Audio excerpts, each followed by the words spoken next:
Mga karos, good morning. Ayan, good morning. Kamusta po tayong lahat? Welcome back po muli dito sa aming channel. Ngayon nga po pala ay araw po ng Biyernes, March 14. Ayan, kamusta po tayong lahat? Nandito tayo sa Phase 6 Lumina Home. So, project update. Kuya Doming, good morning po. Ayan, dito si Kuya Doming. Ayan mga karos, yung tungkol nga po pala rito sa temporary na pader na ginawa po ng kapitbahay nitong client natin. Yan, pinatatanggal na po natin. Bali, wala nga po pala tayo mahingian ng permiso rito dahil wala po laging tao.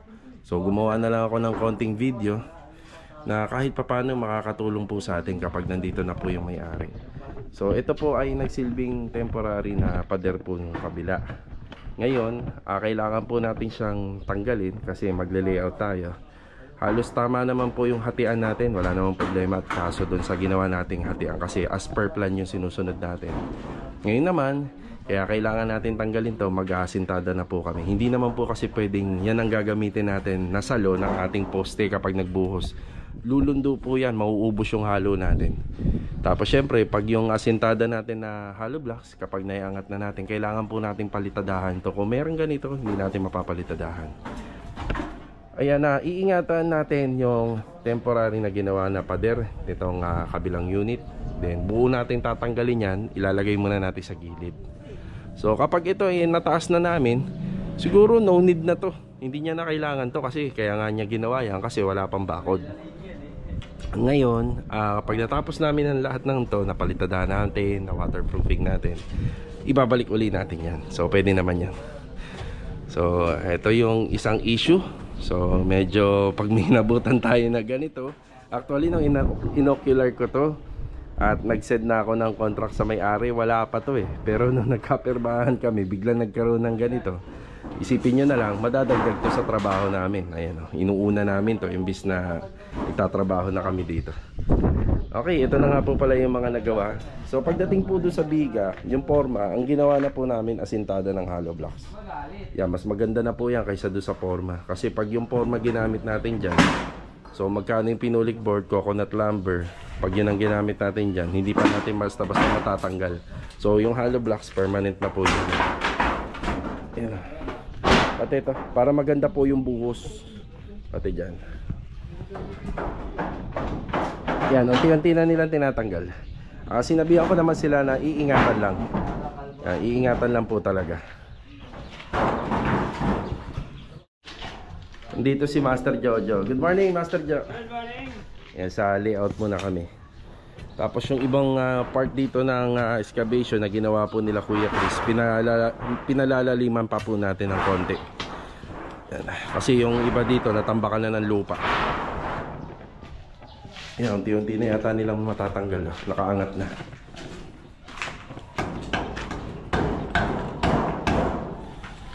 Yung ano pala, yung hollow blocks, itabi nyo ha, sa kanila yan. Nakabaon yung hollow blocks dun sa kahoy, sa coconut lumber. Ayan, maluwag na po. At ako na rin ay humingi dun sa may-ari nito. So hindi ho kami nakapag-usap. Pinakialaman na po kagad natin dahil kinakailangan. Ano niya? Sadahan talaga may ano. Oo. Buusan natin to, no? Oo, gilid. Timpla ka, no? Magtimpla ka, Bin. So ito nga po pala, nakapag-termite resistant na kami rito. Yun, nakita natin, may anay. Gamit yung coco lumber. Yan talaga, madalas anayin yan.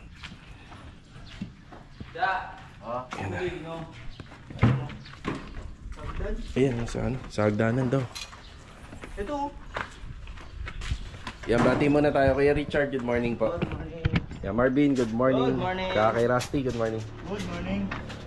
Yan o, pagbunot pa lang ng coco lumber, ang daming anay na nakita. Ianot po natin, sasabuyan natin ang soil guard dito.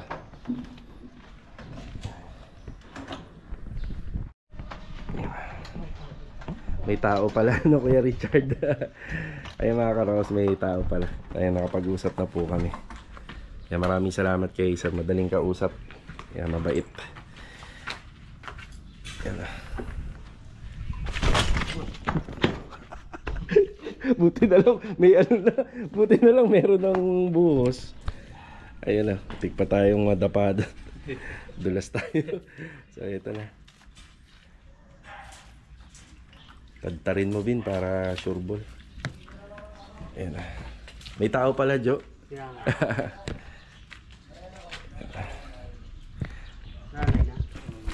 May alay eh doon sa Coco Lumber pagkabunot mo. Kaya talagang dapat ang cabinet mo dito ano eh, hindi aanayin eh. O yun, buhusan mo rin pala yun, yung mga Coco Lumber na yun. Oo. Yung mga ilalim. Lahatin mo na Bin pagka ano, sigurado. Yeah. Tira ka para rito ha, sa atin. Ayan, mag-uumpisa na po sila rito. So, asintada. Tapos yung ano nga pala, yung tutuloy yung ano, asintada nung sa tie beam. Ayan.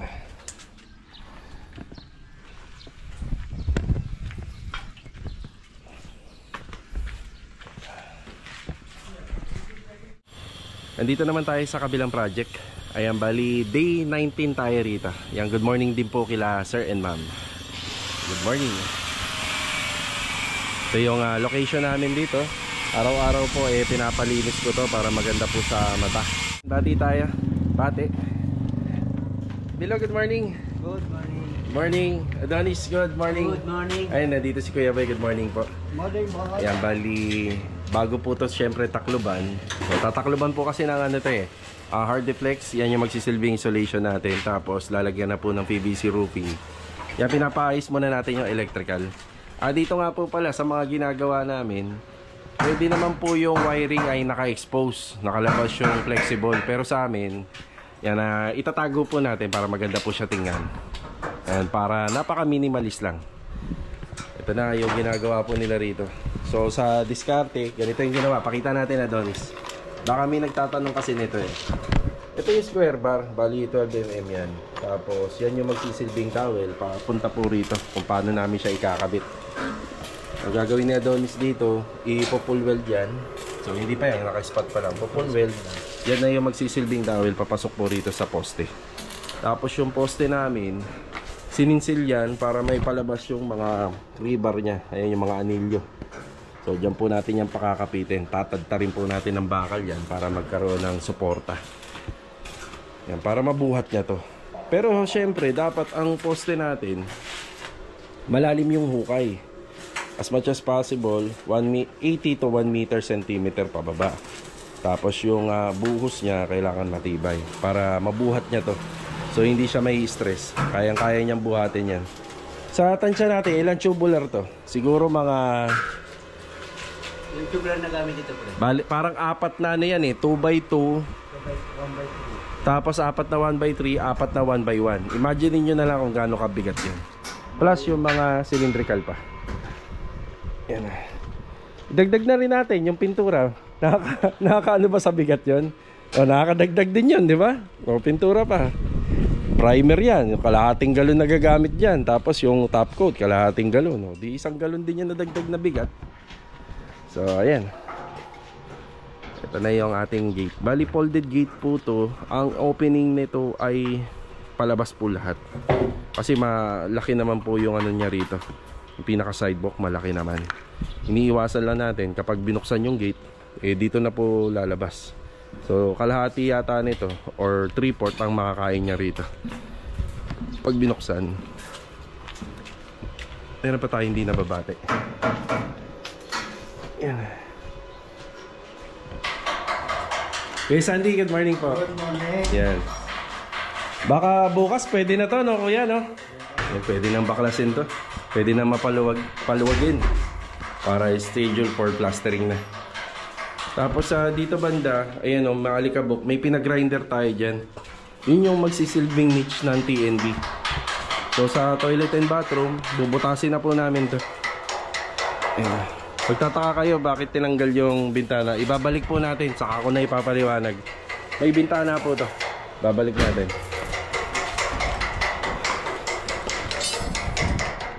So ito muna yung update natin dito sa Project Athena. Day 19 na po tayo rito. Alright. Bago tayo pumunta ng phase 3, ayan, meron pang pinabibili sila Kuya Rigor para sa finishing paint natin dun. Dito muna tayo sa hardware. Okay na tayo dito sa hardware. Ito lang yung binili natin, lacquer primer surfacer at saka lacquer thinner. Yan na. Tara. Dito na po tayo sa phase 3. Yan. Opya.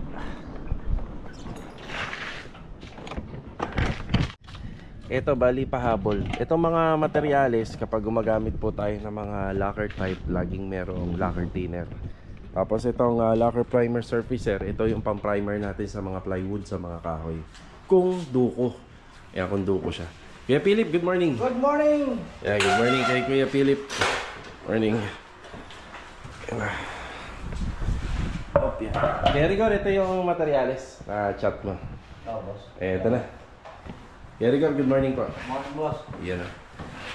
Ito naman sa TV console naman pala. Ito naman yung bibigyan ng preparasyon. Kaya nagpabili sila ng karagdagan. Bali dito naman ho kasi alalay na lang kami. Kahit pa utay-utay ang pagbili, alalay na lang. Para sakto lang at walang masyadong sobra.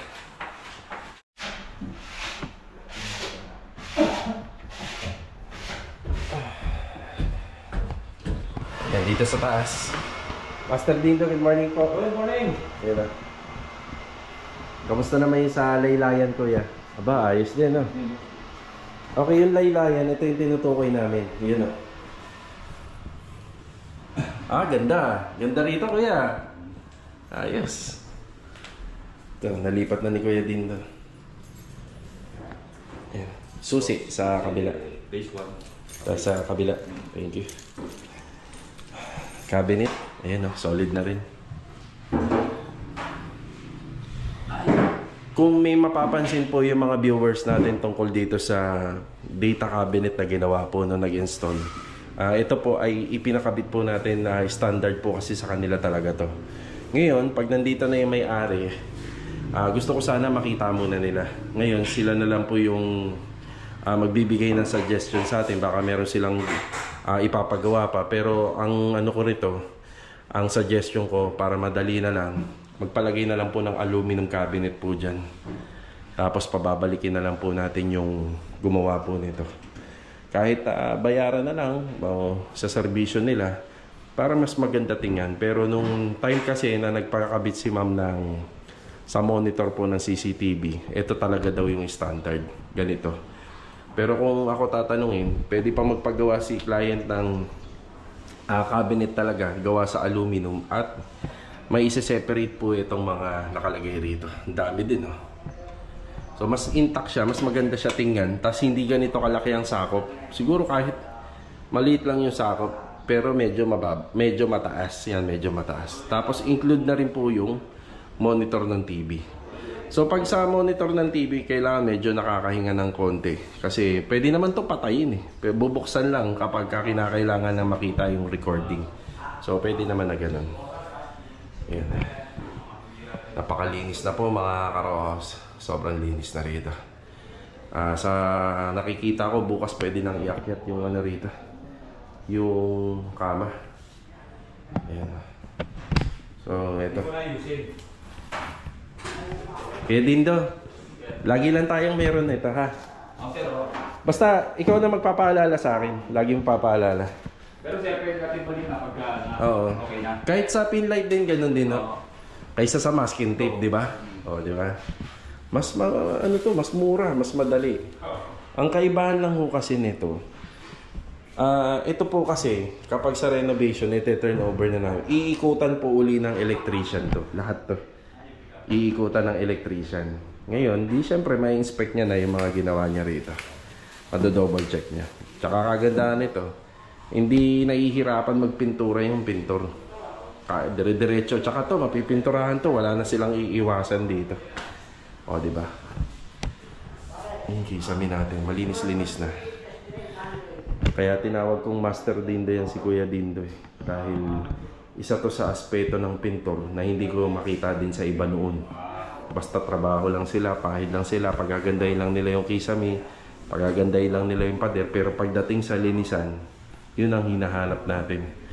Yun ang kailangan po natin, na marunong maglinis. Siyempre, di ba? Hindi pwede yung marunong ka lang gumawa. Kailangan, mas marunong ka maglinis. Yun ang maganda. Yun. So, ito, natural to na malikabok dito.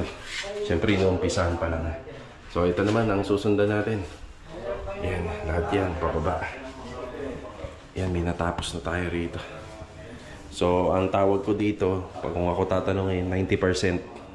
90% pa lang tayo dito kasi may tinatawag pa akong general cleaning. Malinis na yan, pero linisin pa natin. Mga bintana, alam ko ano to, Korean blinds to, yung mga bintana. Yan, okay na tayo rito pero meron pa silang konting pahabol na kailangan dito. Inaubos na yung aming skim coat. Yan. Yan, pero nagamit naman lahat yun nandito. Tapos yung sa polytop. Kahit 1 litro lang kuya, no? Tapos yung skim coat, 1 bag lang muna. Isang bag lang. Okay. Skim coat. Yung ano boss, ABC. ABC. Yung same coat, yun ang ano talaga eh. Para medyo quality. Sige.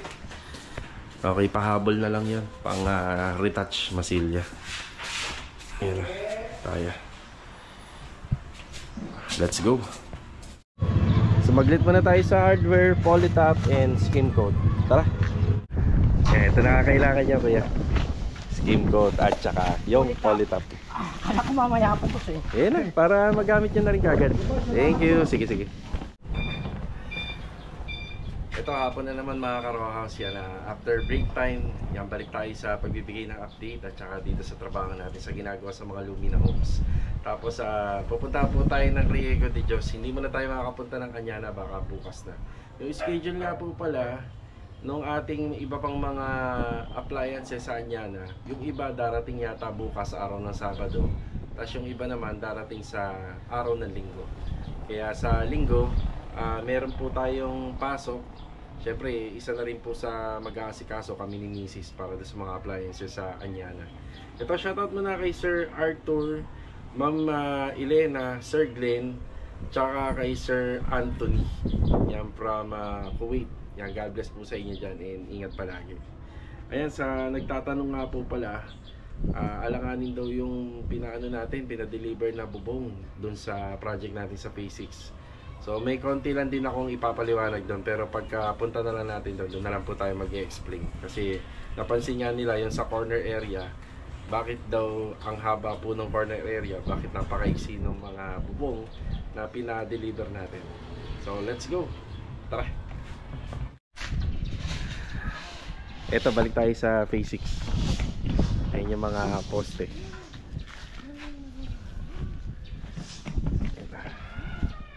Bali yung pagitan nga pala ng poste namin dun sa pinaka carport, ano yan, 4 meters. Tapos 1 metro naman yun dun sa service entrance. Ito nga po palang Athena, ano to, 7 meters po yan. Ayun, yung pinaka length niya, 7 meters.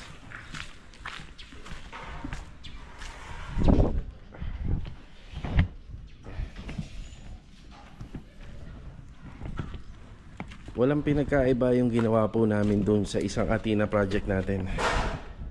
Tsaka sa dito, ang pinagkaiba lang dito, ayun yung kagandahan, no? So pinakasintadahan ko ng hollow blocks.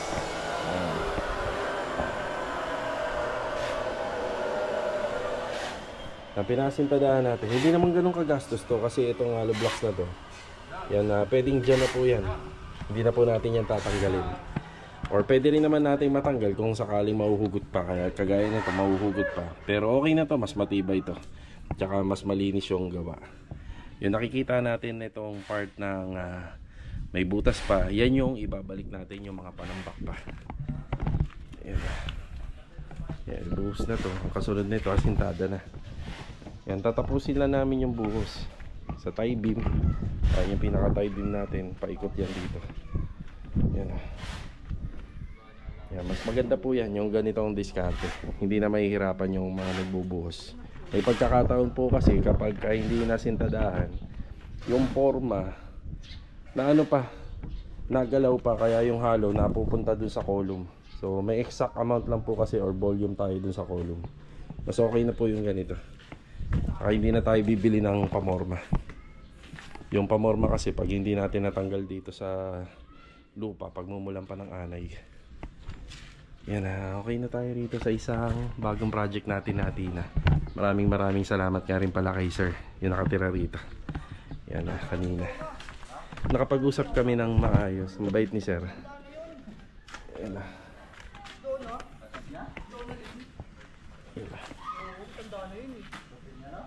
Okay, Kuya Ana, okay na. Kuya Doming. Puputol si Kuya Doming ng bakal.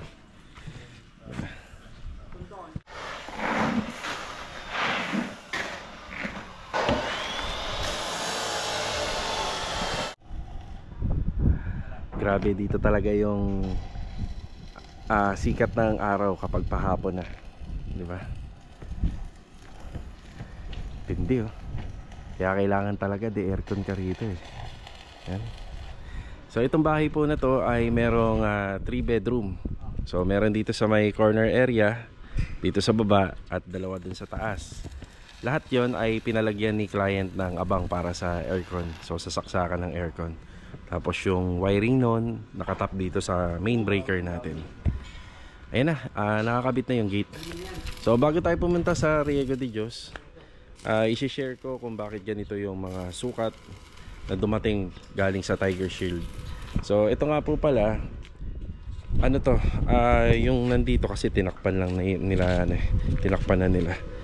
Ayan.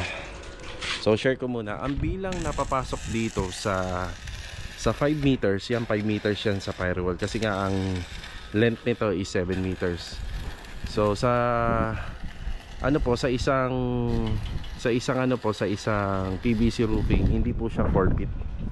Yan, naglalaro po siya sa kulang-kulang 120 cm kasi ang isang 4 feet 120. So ang binili po namin dito na 8 feet, tapos ito naman po pala. Tapos dito po pala, simula dyan sa wall na yan hanggang dito, 8 feet na yung binili namin, katumbas ng isang haba ng hard deflex board. So 8 feet na, may pasobra na ng konti para kami na mag-a-adjust dito sa gutter. Yan, 8 feet yan, bali 5 piraso. 1, 2, 3, 4, 5, kasama na yung dugtungan. Tapos dito naman, yan dapat ay dalawang 16 feet. Kasya na sana yan, dalawang 16 feet dito. Ang problema ko kasi pag ganyan po kahaba ang pinadeliver natin, sobrang laki ng babayaran natin sa service charge ng truck. Kaya ang ginawa po natin, 20 feet yung pina-order ko pero may hati sa gitna. So bakit 20 feet? Para meron pa rin po tayong overlap na 100 cm. Para kapag tuming umuulan, hindi po papasok or babalik po yung tubig dun sa dulo. So yan po yung pinakasagot dun. So ang order natin dito para sa unit na to, 4 na 10 feet. Yan, 4 na 10 feet kasi yung magiging 4 to dahil may putol sa gitna, pero may pasobra ng tig 100 cm, diba? Maganda na yon. Tapos dito naman 8 feet. Syempre kasi pag dinugtong nyo yan, mababawasan pa po yan eh, kasi mag-i-interlock po siya dun sa mga rib. Yan, ito na yung ating folded gate. Sa cylindrical ginamit namin 1 inches. Tapos ganito naglaro yan, pakita ko sa inyo.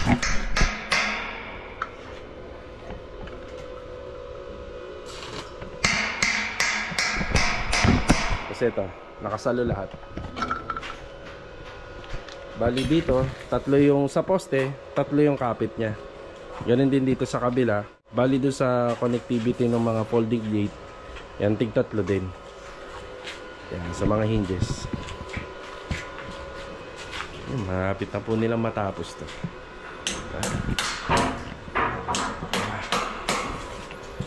So bukas, schedule tayo para sa paglalagay ng mga hard deflex sa ibabaw nitong roofing trusses. Kasunod na nun, yung paglalagay naman po ng mga UPVC roofing natin.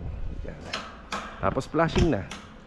Yan, mabubuo na po natin tong roofing trusses na may kasamang PVC.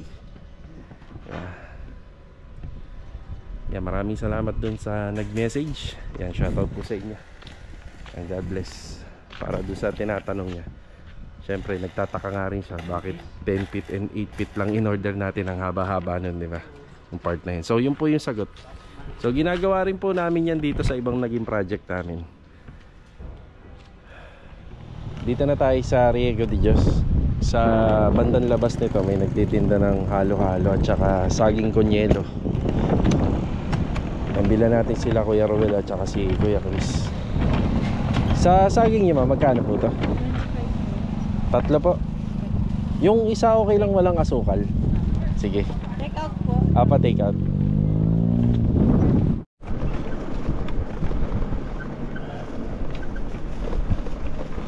Doon sa phase 6 mas matindi ang sikat ng araw doon. Tutok na tutok. Mas lalo na rito. Ayan na. Opya.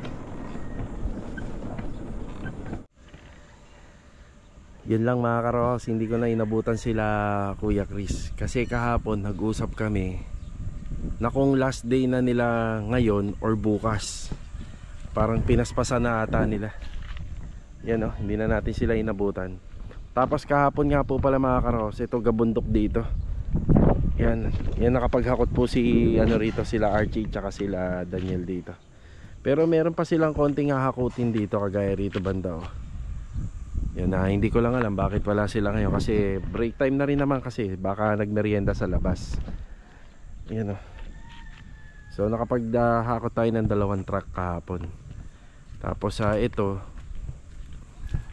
yan tatabtaban pa po to, kulang pa. Diyan po kasi mapupunta yung service entrance. Tapos magkakaroon po ng siguro 2 steps papunta po rito sa pinaka porch. Hindi na po kasi natin pwedeng ilabas dito yung yung pinaka footstep and riser kasi patwalk na po to, sidewalk na. Yan, nakaano na yata kami rito, 8 truck hakot pa ng back. Duruin nyo, ayun o. Mataas pa yun dati. Ayun o, mataas pa yun. Yan na, nakadrop na po to. Yun o, yung bahagi na to. Ito yung pinaka-passion nila. Yan, dami-dami pang napakadami pang ipapahakot. Tapos tungkol naman po dun sa pagbabalik natin ng Panambak, hindi naman po natin uubusin to dahil meron din po tayong ibabalik pa. Yan, tatawag lang ako kay Kuya Chris, baka nagmerienda lang sila. Pero kung sakaling hindi na sila babalik, kaya pagpabukas na lang po nila yung trabaho kasi napansin ko tutok nga talaga yung araw. Baka bukas nila tapusin ng umaga hanggang patanghali. Kasi pagka ganon, malilim dito. Nandun yung sikat ng araw. Ayan, alas 3 pasado na rin naman ho kasi baka umuwi na ngayon. Ayan, ano nga po pala ang trabaho nila Kuya Ruel at Kuya Chris, ano sila, pakyaw. So nasa sa kanila kung anong oras gusto nilang umuwi, pumasok, basta may accomplishment, walang problema. Kung halimbawa sakaling may deadline, kailangan matapos nila sa itinakdang araw. Tsaka kung sakaling hindi po sila magtrabaho ng 8 oras sa isang araw, basta bibilisan nila at papaspasan nila, walang problema. So yan po, pagkapakyawan po, basta siguradong matatapos at sulit po yung ibabayad natin sa kanila. Kadalasan po sa mga pakyawan, ano po yan mga karohouse, gawa muna bago bayad. Hindi po tayo nagpapa-over advance or over bali. So kailangan nakikita natin yung gawa versus dun sa mga binabayad po natin. Yan, pwedeng ganon, depende na lang po sa pag-uusap. Pakadami. Siguro ano pa to kung ito papahakot natin yan, tapos yung lupang natitira dun ititira natin, tsaka yan, sapat na siguro yan. Tapos magkakaroon pa tayo syempre ng mga panambak pa kasi may mga gigibain pa dyan, may i-demolish pa.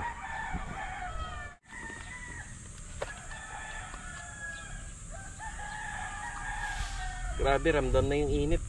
Yan, kain po tayo. Parang hindi na nga siguro babalik sila Kuya Chris, baka diretso uwi na yan. Pero bukas may mga konti pang tatapusin. Siguro ibibigay ko na lang to sa mga guard, itong halo-halong binili ko na 2.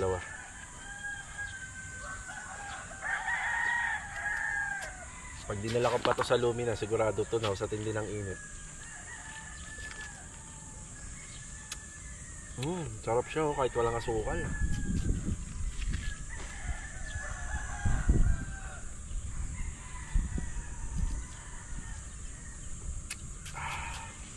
Sarap. Sarap yung paninda ni ate.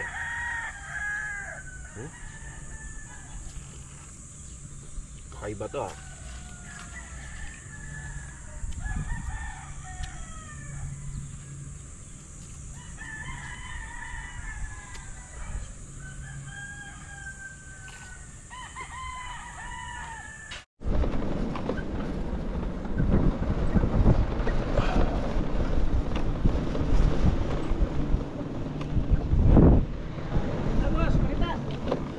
Chip, sa inyo na lang to. Mukhang umuwi na yung dalawang kasama ko. Okay lang yan. Yeah, merienda. Walang ano. Sige. Sige pa. Mga karos, hanggang dito na lang po siguro yung vlog natin ngayong araw po ng Biyernes. Kita-kita na lang po ulit tayo for the next video. Ito, maraming salamat po muli sa walang sawa niyong suporta araw-araw dito po sa aking YouTube channel. Ayan, bali sa mga susunod na video natin mga ka-Rawhouse, meron nga po pala tayong ocular visit dito sa Newville. Yun nga lang, pupuntahan lang po natin sila pero hindi naman po nangangahulugan na matutuloy yung renovation. Kumbaga, fully book tayo ngayon sa mga ginagawa nating project. Kaya abangan nyo yung subdivision dito sa Newville.